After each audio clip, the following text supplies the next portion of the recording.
안녕하세요. 헤르만 바빙크의 개혁교의학 제5장 교의학의 역사와 문헌의 마지막 파트 개혁파 교의학 두 번째 영상 시작해 보도록 하겠습니다. 약 1750년경에 개혁파 신학은 사방에서 쇠퇴하기 시작했습니다. 이미 이전 세기에 현존했던 와해의 요소들이 계속적으로 작용하여 교의학을 약화시켰죠. 코케이우스주의가 네덜란드에서 승리를 거둔 뒤 관영자들의 기간이 찾아왔습니다.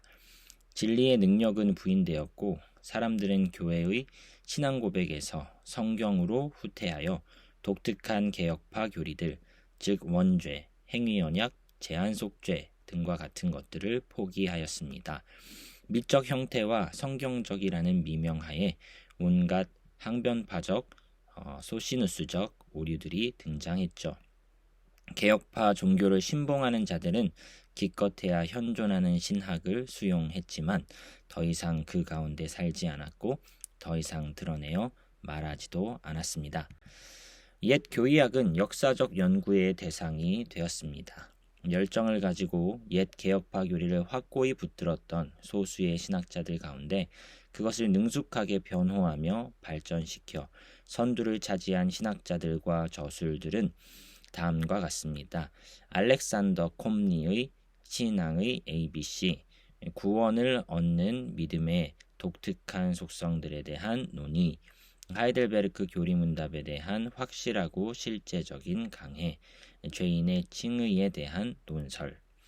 얀 야콥 브라헤는 다섯 발케스 신조에 대한 비평이라는 작품을 남겼고 요하네스 콘드라스 아펠리우스 그는 특히 성찬에 대한 논쟁으로 유명한 인물이었습니다.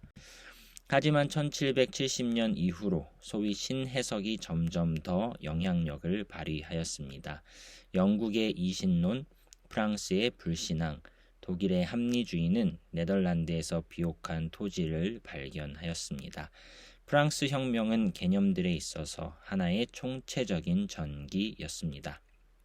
그리고 이것은 다른 나라에서도 동일하게 일어났는데요. 18세기 프랑스는 개혁파 신학을 더 이상 소유하지 못했습니다. 낭트 칙령의 이 철회는 가장 훌륭한 일꾼들을 나라 밖으로 쫓아냈죠. 스위스에서는 스위스 합의서가 합리주의를 저지할 수 없었습니다. 영국의 교의학은 이신론에 의해 제기되었던 예언, 기적, 그리고 계시에 대한 문제들에 거의 전부 사로잡혔습니다. 비록 변증학이 종종 합리주의적으로 채색되었을지라도 많은 학자들 가운데 몇몇 탁월한 대표자들은 다음과 같습니다. 사무엘 클라크 한 명을 꼽아보았고요. 이 기간에 출간된 교리적 작품들 가운데 가장 중요한 것들은 허친슨의 것으로 그 발췌본이 철학과 신학에서 몇 가지 중요한 발견에 관하여 주교에게 보낸 편지에 실려 있고 아이작 왓츠는 영감 있는 찬송가와 논리학으로 유명할 뿐만 아니라 교리 문답으로도 유명한 인물입니다. 18세기 스코틀랜드 신학자들 가운데 유명한 자들은 토마스 보스톤을 먼저 꼽을 수 있겠는데요. 신학의 완전한 본체, 인간 본성의 네 가지 상태, 은혜 언약에 대한 견해 등의 작품을 남겼습니다. 중요한 사건은 1717년에 시작된 소위 메로우 논쟁인데 이 논쟁은 독립교회파의 에드워드 피셔의 작품 현대신학의 정수에 의해 발단되었습니다. 이로 인해 이전 세기에 영국에서 다투었던 신율법주의적 투쟁은 스코틀랜드로 이식되었습니다.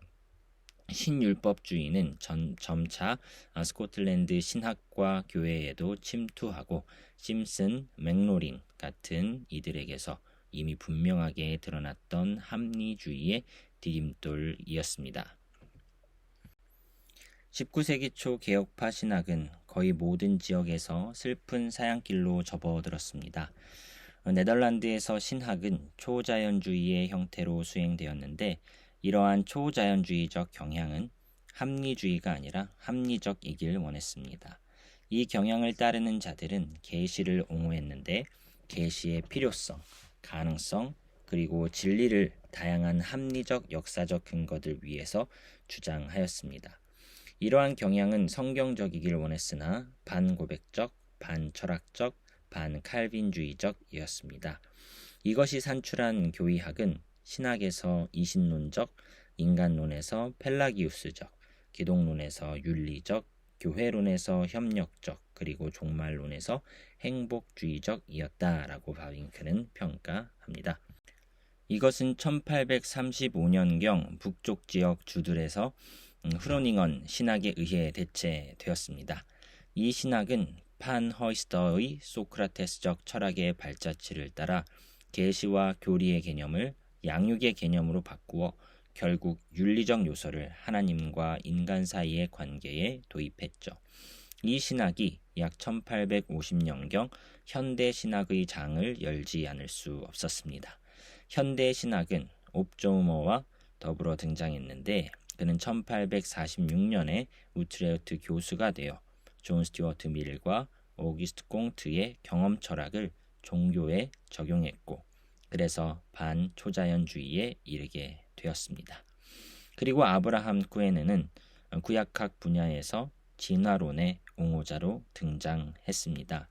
따라서 신학 분야는 점차 불신앙으로 발전하여 현대 신학은 더 이상 교의학을 소유하지 못하게 되었죠. 물론 최근에 많은 현대 신학자들이 교의학과 심지어 신앙고백서와 교회적 기관단체의 필요성을 자각한 것은 사실입니다. 하지만 현대 교의학을 향한 이러한 기대가 속히 이루어질 것으로 보이지는 않는데요. 왜냐하면 현대 신학자들 가운데 지성파와 윤리파의 차이는 여전히 다른 형태로 지속될 뿐만 아니라 모든 교리적 질문들, 즉 하나님, 인간, 인간의 기원, 인간의 불멸, 죄, 그리스도의 인격, 구원 등에 대한 교리적 견해차가 아주 크기 때문입니다.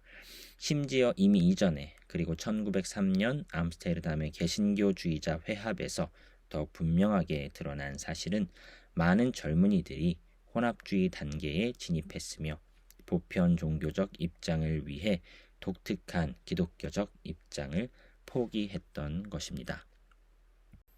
독일에서 개혁파 신학은 시간이 흐를수록 점점 더 후퇴하였습니다.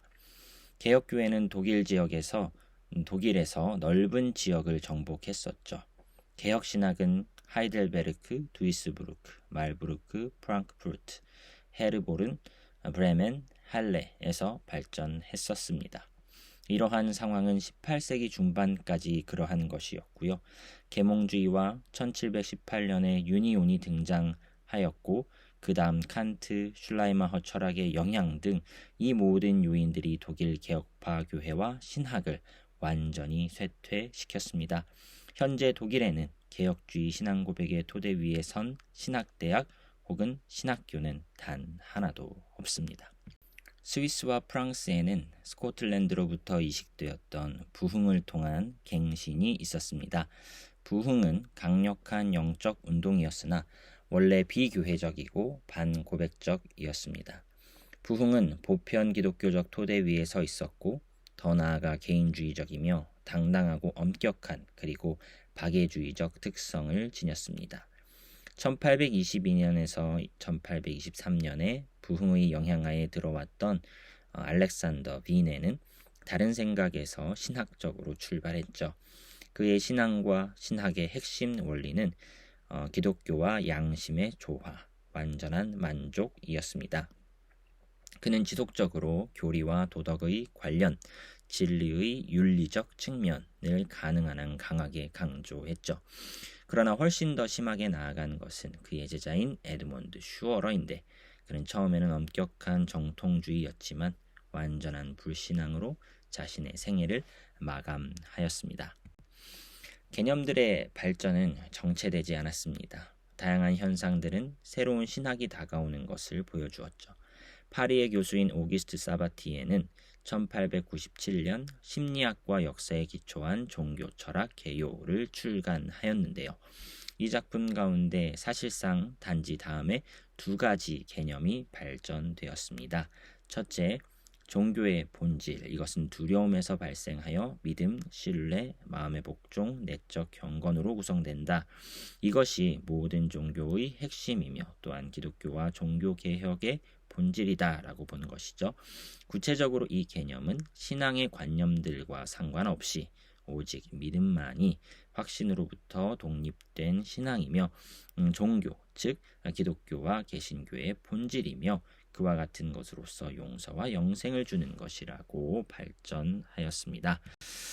둘째, 이러한 신앙은 두 종류의 요소를 포함하는 개념들과 교리들 가운데 스스로를 표현하고 객관화하고 해석하는데 그것은 신비적, 종교적, 실제적인 요소와 지성적, 이성적, 철학적 요소인데 후자는 변하기 쉽고 불안정한 것으로 문화, 교육, 환경의 온갖 상황들에 의해 결정된다고 본 반면 또한 그것이 무엇보다도 항상 씨름해야 하는 것은 유한한 것에 제한되고 무한한 것을 오로지 형상과 상징적 방식으로만 표현하는 인간의 지각 능력의 불완전함을 대변하는 것으로 교리를 폄하하였죠.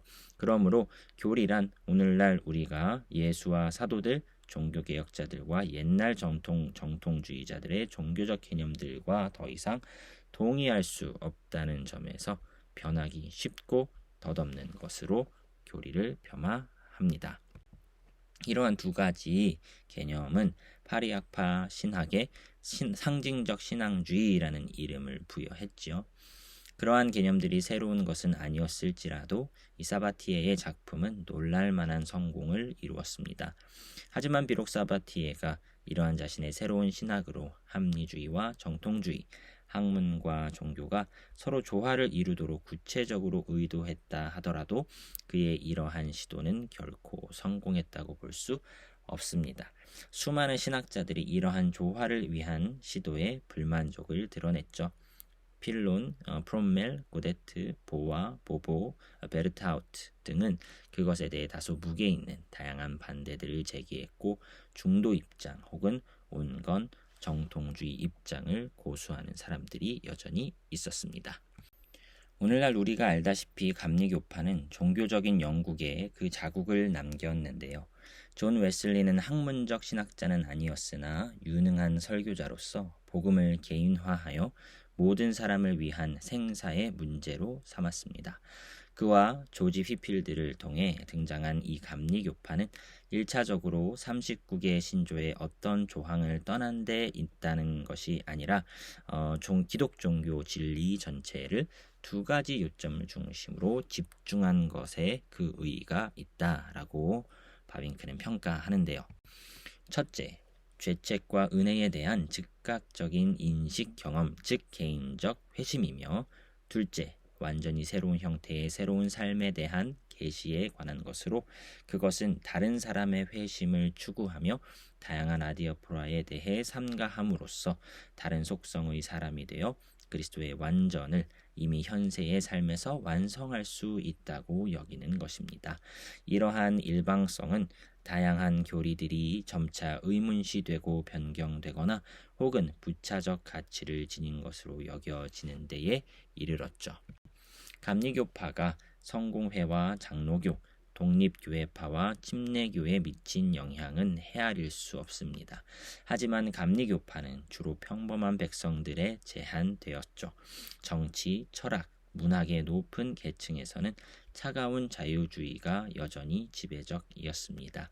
이에 대한 반작용은 낭만주의에서 비롯되었는데 낭만주의는 교회와 신학 분야에서 옥스포드 운동에 이식되었습니다.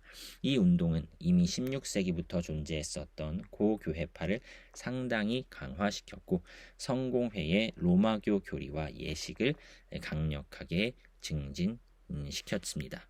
고교회파는 루터교의 공교회주의 전통을 강조하는 성공회 내의 운동의 하나로 성사적 신앙, 교회의 가시적 일치와 전례를 강조한다라고 위키백과를 참조하여 또한 정리해 보았습니다. 고교회파와 나란히 등장한 광교회파는 이미 17세기와 18세기에 광교회 주의에 의해 준비되었고 그들 모두는 저교회파의 감리교주의를 반대하여 심각하고 고상한 방식으로 기독교와 문화의 화해를 추구했죠. 그들의 확신에 따르면 교회는 반드시 국민 육성의 학교가 되어야 한다는 것이었습니다. 종교는 어디에서 발견되든지 반드시 모든 참된 것, 선한 것, 아름다운 것과 화해해야만 한다. 이러한 넓은 관용적 입장은 시간이 흐를수록 더 많은 찬성을 얻었고 고등 비평은 광교회파적 노선을 지배적 세력으로 만들게 되었습니다. 이 운동은 모든 것을 성육신을 중심으로 한 기독론적 출발점 외에도 교회 연합의 경향을 특징으로 합니다. 교회적 차이들은 제거되거나 사소한 의미를 지닌 것으로 제시되었죠. 이 사람들은 실제적으로 다양한 종류의 교회들, 노선들과 공동 사역을 했고 이론적으로는 예를 들면 클리포드와 같은 많은 이들은 심지어 모든 개신교회의 연합을 추구하기까지 하였습니다. 엄격한 칼빈주의는 이와 같이 날마다 그 지경을 이뤘죠. 칼빈주의는 스코틀랜드 북부 고지와 웨일즈 등 여기저기서 여전히 유지되기는 하지만 칼빈주의의 학문적 연구와 변호는 더 이상 존재하지 않았습니다. 글래스고우의 헤이스티 교수의 개혁신학의 기초 원리에 대한 저술은 분명히 중요하며 또 주의 깊게 읽을 가치가 있으나 신학 연구에 있어서 칼빈주의의 부흥으로 환영받기에는 레이든 교수 스콜턴의 영향을 너무도 깊게 받은 것으로 평가해 볼 수 있습니다. 다른 한편 진화론이 영국에서 날마다 확장되었습니다. 이 신론이 이미 기적들, 예언들, 계시의 지독한 비평을 가한 후 이러한 종교적 해체 과정은 다윈의 진화론, 스펜서의 불가지론, 존 스튜어트 밀의 경험론 그리고 틴달의 유물론의 영향하에 더욱더 진전되었죠. 많은 신학자들은 헨리 드루몬드의 방식을 따라 기독교와 진화론을 서로 결합하고 중도 노선을 옹호하였습니다. 허치슨 스털링이 독일 철학을 영국에 소개한 이후에 자연과 인간 정신의 경험적 사실에 기초한 객관적 이상주의에서 신앙과 학문의 조화를 추구하려는 열망이 일어났습니다. 미국의 개혁신학은 초창기부터 아주 다양한 형태를 보여주었습니다. 영국과 유럽 대륙의 온갖 교회들이 계속적으로 미국과 캐나다에 이식되었습니다. 감독제 교회는 가장 역사가 깊고 번성했는데 이는 1607년 버지니아 이민 역사까지 거슬러 올라갑니다. 루터파와 개혁파 교회들이 설립된 것은 18세기 중반부터였죠. 장로교회는 다양한 그룹으로 갈라졌습니다. 거의 이 모든 교회들과 교회 내부의 경향들은 칼빈주의적 근원에서 비롯되었습니다. 미국의 모든 종교적 운동들 가운데 칼빈주의가 가장 강력했었죠. 칼빈주의는 한두 교회에 제한되지 않았고 온갖 수정된 형태로 회중교회, 침례교, 장로교, 네덜란드 개혁교회와 독일 개혁교회 등의 활력을 주는 요소였습니다. 칼빈주의는 영국, 스코틀랜드, 프랑스, 네덜란드, 독일 등 여러 방향에서 미국에 도입되었습니다. 칼빈주의는 식민지 기간 동안에 뉴 잉글랜드의 성격을 형성했죠. 하지만 특히 영국에서 건너와 뉴 잉글랜드에서 수용된 청교도적 칼빈주의와 스코틀랜드에서 건너와 남부, 중부, 서부 주들에 도입된 장로교적 칼빈주의 사이는 반드시 구별할 필요가 있는데요. 뉴 잉글랜드의 가장 저명한 최초의 신학자는 조나단 에드워즈를 꼽을 수 있겠습니다. 그는 심오한 형이상학적 사고력과 깊은 경건을 결합한 인물이었죠. 그는 자신의 형이상학적 그리고 윤리적 사색을 통해 칼빈주의를 강화하려고 애를 썼지만 그럼에도 불구하고 사실상 칼빈주의는 이미 카메론에게서 발견되었던 자연적 무능과 윤리적 무능 간의 구별을 통해 그리고 자유의지, 원죄, 미덕에 관한 독특한 이론을 통해 신학화되었습니다. 그래서 그는 소위 에드워즈파, 신신학파 혹은 신광명파의 아버지가 되었죠. 신광명파는 비록 하나님의 주권과 선택에 대한 칼빈주의 교리를 고수하였지만 프랑스 소미르 신학자들이 했던 것처럼 원죄를 부인하고 보편 속죄를 주장하였습니다. 티모시 드와이트와 나다니엘 테릴러에 있어서 에드워즈의 체계는 펠라기우스적 의미에서 수정되었고 신학파라는 이름이 붙여졌습니다. 그러나 청교도주의는 도르트레흐트와 웨스트민스터 표준 문서들을 갈수록 더 포기하는 방향으로 갔고요. 1880년 세인트루이스에서 개최된 회중교회 대회에서 12개 항목의 새로운 고백서가 마련되었는데 이 고백서에는 독특한 개혁주의 교리가 빠져 있었습니다. 미국 장로교 신학도 유사한 과정을 거쳤죠. 분열은 단지 신학자들 사이뿐만 아니라 필라델피아 총회와 뉴욕 총회 사이의 교회들 내부에서도 발생하였습니다. 구학파는 특별히 1812년 총회에 의해 설립된 프린스톤 신학교의 지지를 받았는데 알키발드 알렉산더 박사, 찰스 하치 박사에 의해 대표되는 그룹이라 할 수 있습니다. 소위 프린스톤 신학은 주로 17세기 칼빈주의의 복사판으로 17세기 칼빈주의는 웨스트민스터 신앙고백서와 스위스 교회 합의서에 의해 진술되어 있고 특히 드레티누스의 변증 신학 강요에 세밀하게 설명되어 있는 신학이라고 말할 수가 있겠습니다. 가장 최근의 구약파의 대표자들 가운데 한 사람은 쉐드를 꼽을 수 있는데요. 하지만 이 핫지와 쉐드 사이에는 주목할 만한 차이가 있다고 바빙크는 평가합니다. 핫지는 언약신학자이며 영혼 창조론자인 반면 쉐드는 실제론자이며 영혼 유전론자다라고 보면서 두 사람 모두 선택을 아주 넓게 이해하고 유아기에 사망한 모든 아이까지 포함시키는 데에는 의견을 같이 한다고 평가합니다. 1837년 총회에서 다수를 차지한 구학파가 4개 노회를 추방하자 교회는 분열되었습니다. 하지만 1869년에 그들은 다시 연합하였는데 그 연합은 특별히 1836년에 설립된 뉴욕의 유니온 신학교의 영향으로 이루어진 것이었죠. 하지만 유니온 신학교의 또 다른 교수 찰스 브릭스 박사는 1892년에 이단으로 기소되기도 하였는데 왜냐하면 그는 이성을 근원으로 여기고 성경에 오류들이 있다는 사실을 수용하고 고등 빅평을 인정했기 때문이었습니다. 이 연합이 온전한 연합으로 여겨지지 않는다라는 것이 이제 바빙크 쪽의 입장인 것이죠. 미국 대학들이 침투해 오는 더 새로운 경향들에 대항하여 어떠한 저항도 하지 못했던 까닭은 신학부를 전혀 소유하지 못했거나 또는 대학들이 일반적으로 지닌 세속적 특징을 신학부에 인쳤기 때문이었습니다. 그리고 신학교들은 전반적으로 더 새로운 견해들의 영향을 저지하기에는 너무도 무력해서 그 영향에 맞설 수도 없었죠. 하지만 프린스톤의 장로교 신학교는 유명한 예외로서 그 도시 대학과는 완전히 독립하여 존재했고 교회의 고백을 존중하며 저명한 교수들을 보유하였습니다. 워필드, 보스, 딕 윌슨, 그린 등을 꼽을 수 있겠고요. 프린스톤 신학평론지는 개혁주의 입장을 영예롭게 고수했다라고 바빙크는 평가해 줍니다. 그럼에도 불구하고 현대적 정신은 북장로교회에도 침투하였습니다. 수년 동안 연구되었던 웨스트민스터 고백서의 수정안이 1903년에 채택되었는데요.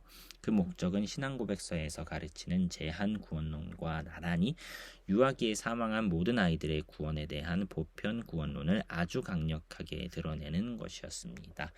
어쨌든 주목할 만한 사실은 1905년 5월에 개최된 북장로교 총회에서 즉 수정된 신앙고백서가 채택된 지 2년 후 이 교단이 신앙고백상 결정적으로 아르미니우스주의적 입장을 취한 컴벌랜드 장로교회와 연합을 선언했다는 것이죠. 따라서 미국의 개혁교회와 신학은 심각한 위기를 맞은 것입니다. 성경의 무류성, 삼위일체, 인간의 타락과 무능, 제한 속죄, 선택과 유기, 영원한 징벌에 관한 교리들은 슬며시 부정되거나 또는 공개적으로 거부되기에 이르렀죠. 미국 칼빈주의의 미래는 더 이상 낙관적인 장밋빛이라 볼 수 없게 된 셈입니다.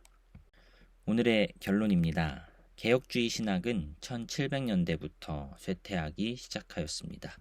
프랑스, 영국, 스코틀랜드, 네덜란드 등에서 쇠퇴하기 시작하였습니다. 윤리적 요소를 강조하고 종교의 보편성을 추구하면서 쇠퇴하였죠. 이러한 분위기 속에 감리교파의 관용적 입장이 널리 퍼졌습니다. 미국의 개혁주의 신학은 처음에는 다양한 모습으로 칼빈주의가 이식되었지만 점차 아르미니우스주의적으로 기우는 노선에 접어들고 말았습니다. 개혁교의학 제5장 교의학의 역사와 문헌, 개혁파 교의학의 역사와 문헌을 정리하는 것으로 이렇게 5장을 마무리하고요. 다음 시간부터는 제 원리편에서 제6장 원리의 의미부터 또한 새롭게 분위기를 바꾸어 진행해 보도록 하겠습니다. 오늘도 수고 많으셨습니다.